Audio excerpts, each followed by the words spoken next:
Okay guys, we got a 2005 Saturn Vue. We're going to replace this airbag here.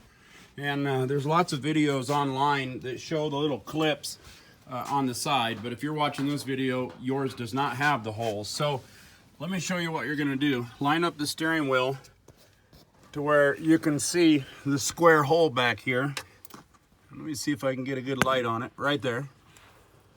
And if you look down inside of there, there's a little... there's a small little piece of wire right there. See that? That has to go up towards the center of the column. So you push it up like that, and it gets held into its place, and then you can pull up on the airbag right there. Now we'll just rotate it, and we'll do the next one. So and then when you install it, you just grab the new one and just push it into place.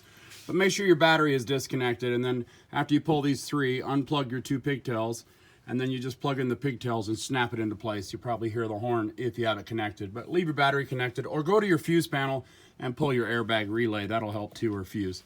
So I hope this video helps you out. Please click like, please click subscribe, click on my name underneath this video for all my other how-to videos, and as always guys, enjoy.